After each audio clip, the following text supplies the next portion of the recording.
avec tous les épisodes que je vous fais sur la sage-famerie authentique depuis le début du défi J'envoie. Je pense que cet épisode il va être un peu à contre-courant puisque je vous parle de nous relier pour changer le visage de la périnatalité. Mais il faut quand même se rendre compte d'une chose. Ce ne sont pas les sages-femmes, ce ne sont pas les soignants, ce ne sont pas les professionnels qui vont changer le système de naissance. En vrai, c'est les parents. C'est les usagers, les familles, les mères, les pères. Je pense que c'est eux qui feront basculer les lignes parce qu'on ne peut pas taire une parole collective. Parce que quand il y a des milliers de personnes qui disent on veut autre chose, on ne peut pas ne pas écouter un minimum. Depuis 3 ans, dans le podcast Sage-Femme Authentique, je fais entendre des voix. Celles des femmes, des familles, des sages-femmes, des naissances vécues. Et cette année encore, je participe au défi J'envoie. Un épisode par jour pour raconter, ressentir, relier. Bienvenue dans Sage-Femme Authentique. Aujourd'hui, j'ai envie de vous parler d'un truc un peu différent. Un sujet dont je parle souvent avec mes collègues, avec les étudiantes, avec les parents que j'accompagne à la maison de naissance. Mais parce que souvent il y a des revendications, notamment sur la tarification et sur le fait que c'est pas aussi bien remboursé en extra-hospitalier qu'à l'hôpital. Et je leur dis souvent, en fait, allez râler auprès de vos assurances, c'est vous qui ferez changer les choses. Moi, j'ai pas de pouvoir, je vous donne la facture et voilà, je peux rien y faire pour la suite. C'est vous qui payez chaque mois pour être pris en charge et que si jamais vous avez accouché à l'hôpital, ça aurait coûté plus cher à la société et vous auriez été mieux remboursé. Donc, faites du bruit en fait. Je pense qu'on est nombreuses en fait à se sentir impuissantes face à un système qui bouge pas. Un système où les petites structures ferment dans 9 jours, l'aube ferme. On sacrifie le lien, on sacrifie la petite structure un peu plus familiale, etc. pour de la productivité. Puis les choix alternatifs sont encore marginalisés ou ignorés parce qu'en fait, ces petites structures qui existent encore aujourd'hui, on leur impose de faire un certain nombre d'accouchements par an pour pouvoir rester. Forcément, avec notre pratique extra-hospitalière, on a beau représenter que 1% des naissances. On va pas se mentir, ça fait peur, parce que ça fait quand même des accouchements qui fuitent, qui vont ailleurs que dans leur petite structure. Mais voilà, on est peu, nous les sages-femmes, on est peu nombreuses, on n'est pas très visibles, et puis on n'est vraiment pas beaucoup entendu par les politiques, même si je le sais, je travaille au sein de l'Union professionnelle des sages-femmes, donc je sais à quel point on travaille dur et fort, mais je sais aussi que de nombreuses fois, on est les premières qu'on a oubliées. Pourtant on est là quand même pour un événement qui est quand même hyper intense, mais c'est vrai que dans une vie, une femme ne va pas enfanter des milliers de fois. Puis des femmes au service des femmes, je crois que c'est dans notre monde patriarcal, c'est tellement pas intéressant. Donc si on n'améliore pas les conditions de travail des sages-femmes, si on n'améliore pas comment est-ce que on accueille les femmes, etc., en fait, ça restera comme ça. On voit ce qui se passe dans les suivis, dans les transferts, on voit ce que vivent les femmes et on sait que ça ne va pas. Mais pour que ça change, il faut que ce soit vous qui le disiez. Je sais que ça peut faire peur de revendiquer, surtout quand on est enceinte, quand on est vulnérable, dans un moment où on a juste envie d'être pris en charge avec douceur, je comprends. Hein. Mais par exemple, les patientes qui n'annoncent pas à leur gynécologue qu'elles font le choix d'accoucher en extra-hospitalier, quelque chose qui pourtant est tout à fait valable, mais c'est comme si du coup elles rentraient dans ce jeu-là. Puis après, nous, on dit « Ah, mais on ne savait même pas qu'elle allait accoucher à domicile, etc. » Je comprends. Et en même temps, je vois à quel point le système il est figé. Combien les professionnels de la naissance sont fatigués, débordés, isolés. Je vois aussi ce qui se passe en ce moment avec, comme j'ai dit, les petites maternités qui ferment, avec l'OP qui va fermer ses portes dans quelques jours.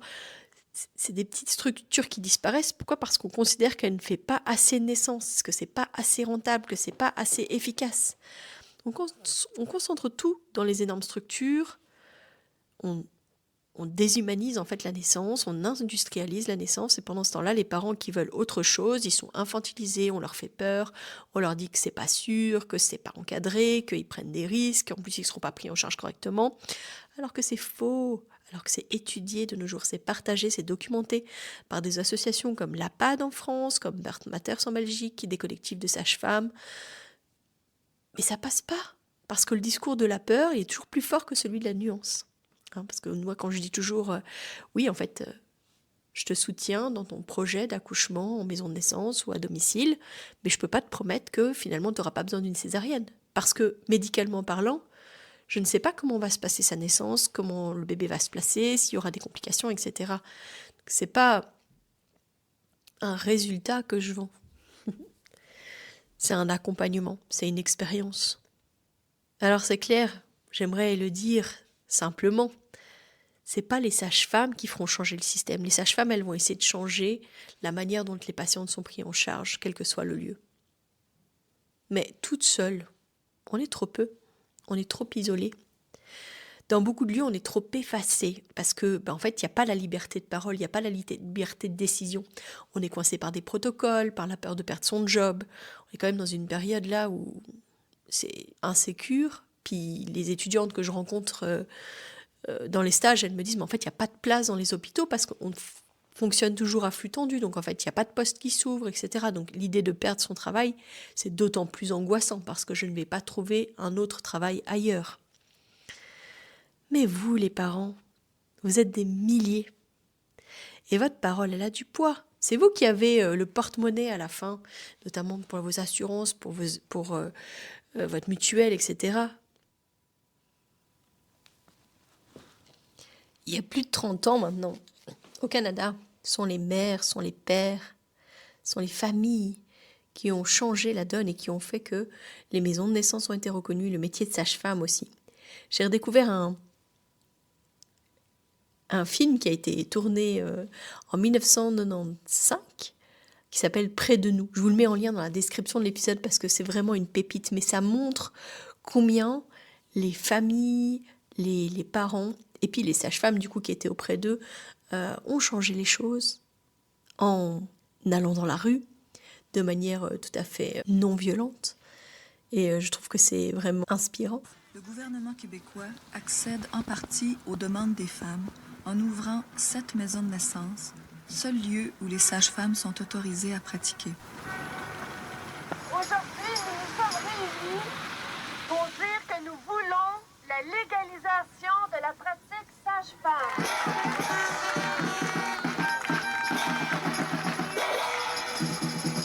Nous voulons l'intégration des sages-femmes dans le système de santé québécois. Dans ces moments merveilleux de la naissance, la chose la plus extraordinaire que nous puissions avoir, c'est une sage-femme près de nous dans ce moment très important de notre vie.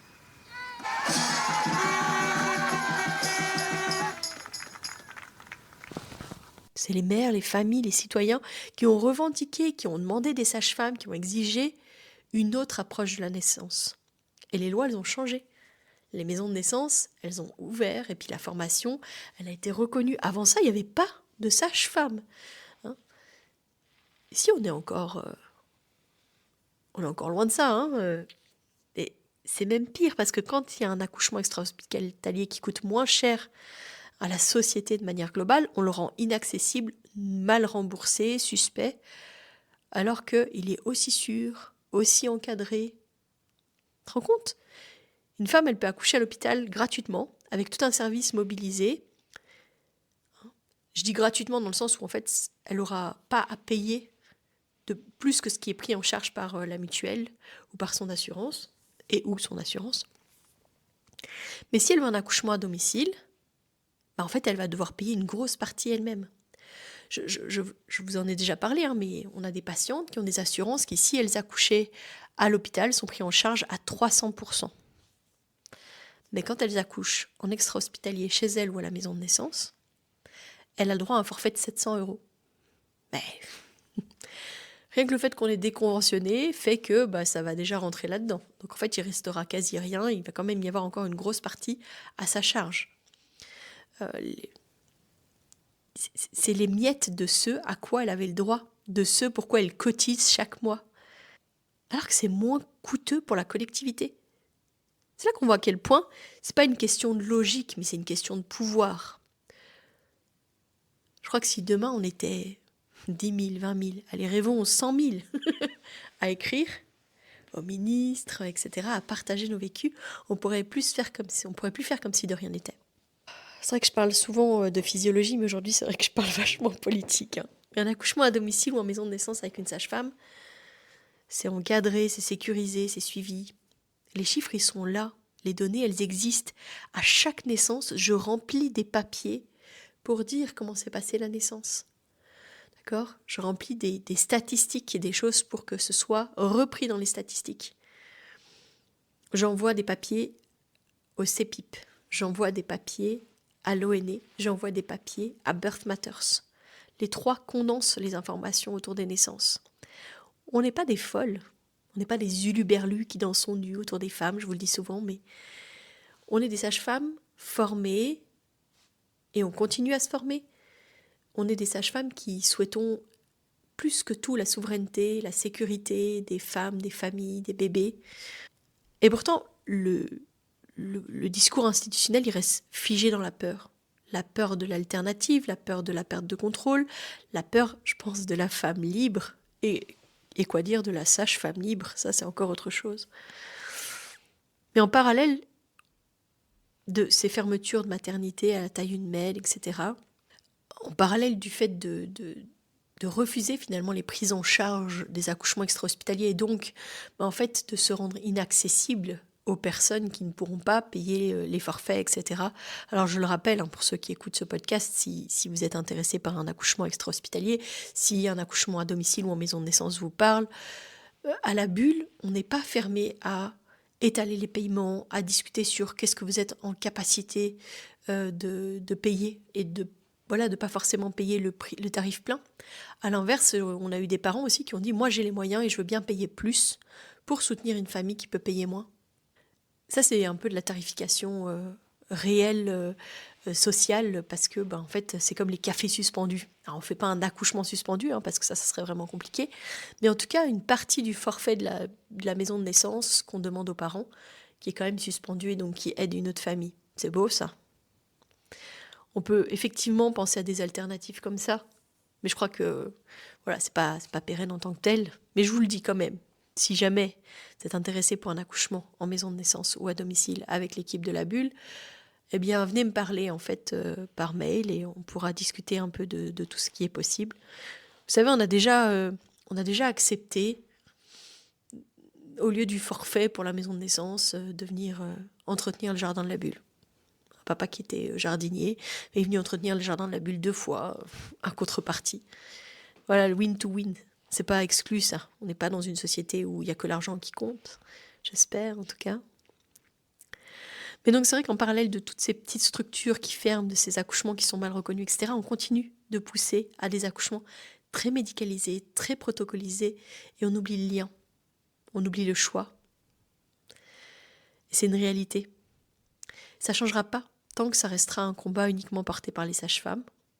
Ça changera quand les parents, les mères, les pères se lèveront pour dire « maintenant ça suffit, maintenant on a le droit, nous aussi, à être bien chez nous, à être bien pris en charge dans notre maison de naissance, à pas être jugé quand on en parle dans notre hôpital ou à notre gynéco, mais à faire en sorte que ce soit un choix valable, libre, réel, qui compte en fait, et qui compte de la même manière. Je le dis souvent, mais en tout cas, chez nous en Belgique, on peut accoucher à l'hôpital, on peut accoucher en plateau technique, on peut accoucher en gîte de naissance, on peut accoucher en maison de naissance, on peut accoucher chez soi. Et pourtant, ce qu'on nous présente, et c'est ce que j'entends la plupart du temps quand je parle de ma pratique, les gens découvrent et me disent « Ah, on peut encore accoucher chez soi, c'est vrai ?» C'est quand même la preuve qu'on n'en parle pas. Et le discours c'est via les usagers, les usagères, via les familles que ça doit changer, c'est pas pour dire que c'est que pour les accouchements extra-hospitaliers. Non, si c'était seulement que ça. Mais c'est pour dire aussi que dans ces grandes structures, si on investit réellement dans ce volet de l'obstétrique et dans ces services qui accueillent les femmes, les familles et les bébés, si on met réellement le nombre de personnes qu'il faut pour que ce soit qualitatif, on remettra de l'humanité, on remettra les femmes et les bébés au centre des préoccupations. Ce ne sera pas juste combien est-ce que ça nous rapporte, est-ce que c'est rentable, combien de sages-femmes il nous faut pour faire fonctionner ce service avec le minimum de sages-femmes si jamais il est plein. Ça, c'est pas une pensée au service des familles. C'est une pensée au service des investisseurs, de ceux qui mènent les rênes des caisses de l'hôpital ou des structures.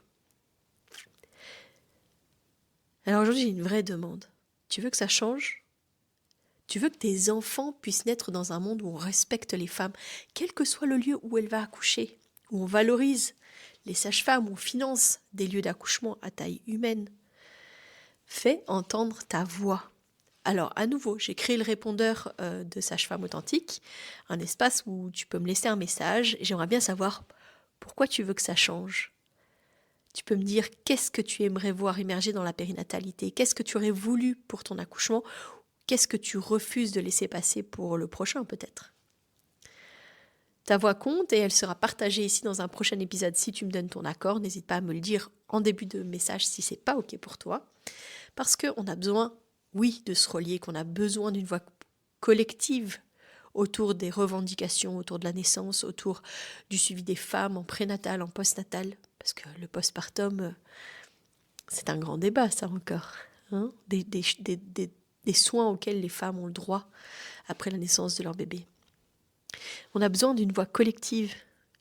La révolution, elle naîtra justement un peu comme de ces bébés qu'on enfante, qu'on fait maturer dans nos utérus et puis qu'on enfante. On devrait les faire naître. Je pense que toutes nos revendications aussi, on doit peut-être les porter actuellement. On est en gestation, mais à un moment donné, il faudra bien que ça sorte.